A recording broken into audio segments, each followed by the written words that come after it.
नमस्कार। मैं प्रोफेसर मीना श्रीवास्तव, शासकीय कमला राजा कन्या स्नातकोत्तर स्वशासी महाविद्यालय में इतिहास विषय की प्राध्यापक एवं विभागाध्यक्ष हूँ। मैं आज आप सभी के समक्ष उपस्थित हूँ 80 खंबा बावड़ी के संबंध में बात करने के लिए। आरंभ से लेकर 1947 ईस्वी के मध्य में ग्वालियर में कच्छप घात, प्रतिहार, गुलाम वंश, खिलजी वंश, तुगलक वंश, तोमर वंश, मुगल वंश, सूरी एवं सिंधिया वंश का आधिपत्य स्थापित रहा था। मध्यकाल में ग्वालियर गढ़ में अनेक शासकों ने साहित्य, संगीत और स्थापत्य कला की त्रिवेणी प्रवाहित की थी। इसके साथ ही जल प्रबंधन के क्षेत्र में भी अद्वितीय वैज्ञानिक और व्यवहारिक विधि इन शासकों ने अपनाई थी। इसका प्रत्यक्ष प्रमाण है 80 खंबा बावड़ी। इस बावड़ी के साथ ही अनेक बावड़ियां एवं ताल हमें ग्वालियर गढ़ में प्राप्त होते हैं।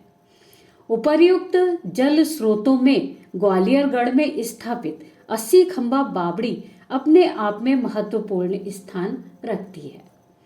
यह बावड़ी वास्तव में शिव मंदिर का ही एक भाग है, जिसका सर्वेक्षण करने के उपरांत यह ज्ञात होता है कि हथिया द्वार से प्रवेश करने पर बेजोड़ शिल्प कला को प्रदर्शित करता हुआ मान मंदिर स्थापित है।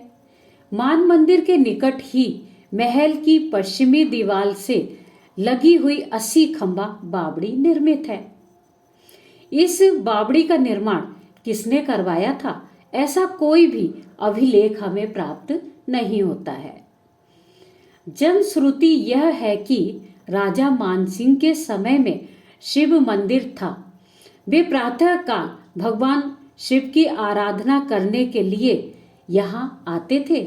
इसी शिव मंदिर से लगी हुई यहाँ एक वृत्ताकार बावड़ी निर्मित है। अब मैं बात करूंगी 80 खंबा बावड़ी के स्थापत्य की विशेषताओं के संबंध में। इस बावड़ी की गोलाई लगभग 60 फुट है। इसकी गहराई 80 या 100 फुट के लगभग विदित होती है। इस बावड़ी में मुख्य रूप से 3 स्तर हैं। बावड़ी के पानी तक पहुंचने के लिए 9 कुल 18 सीढ़ियां हैं। नीचे पानी तक पहुंचने के लिए इतनी ही और भी सीढ़ियां हैं। प्रथम तल में पहुंचने पर यहाँ 32 खंभों से घिरा हुआ दालान एवं छज्जा निर्मित है। ये स्तंभ या खंभे लगभग 22 फुट लंबे हैं। मध्य भाग में 2 द्वार हैं। इन द्वारों में निर्मित सीढ़ियों से नीचे तक पहुंचा जा सकता है। तृतीय तल में 2 द्वार हैं। इन द्वारों तक बावड़ी में आज भी पानी लबालब भरा हुआ है, जिसे हमने स्वयं देखा है। ग्वालियर दुर्ग के इतिहास नामक पुस्तक में यह उल्लेख प्राप्त होता है कि मान मंदिर के लिए इस बावड़ी से जल पूर्ति होती थी। बावड़ी के सभी द्वारों की ऊंचाई लगभग 20 फुट और चौड़ाई लगभग 6 फुट है। 80 फुट की गहराई के बाद पानी भरा हुआ है। कमल की पंखुड़ियों की आकृति से आवृत गोल खंभों के ऊपरी भाग में शिल्पांकन द्रष्टव्य है। बावड़ी शिलाखंडों से बनाई गई है। बावड़ी के 3 तरफ लगभग 8 फुट ऊंची दीवार निर्मित है। इतिहासकारों का 80 खंबा बावड़ी के संबंध में यह मत प्राप्त होता है कि आर्थर ह्यूज, जो राजस्थान कॉलेज जयपुर में प्राचार्य थे, उन्होंने अपनी पुस्तक ग्वालियर में इस भवन को चित्रशाला बतलाया है।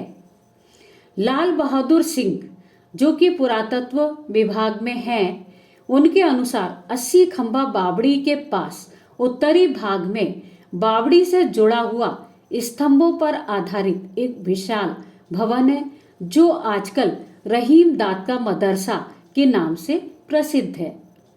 27 सितंबर 1528 ईस्वी को बाबर ने ग्वालियर दुर्ग के भवनों का निरीक्षण किया था। बाबर ने बाबरनामा में लिखा है कि मानसिंह और विक्रमादित्य के भवनों की सैर करने के उपरांत हम लोग रहीम दाद द्वारा तैयार कराए गए मदरसे में पहुंचे।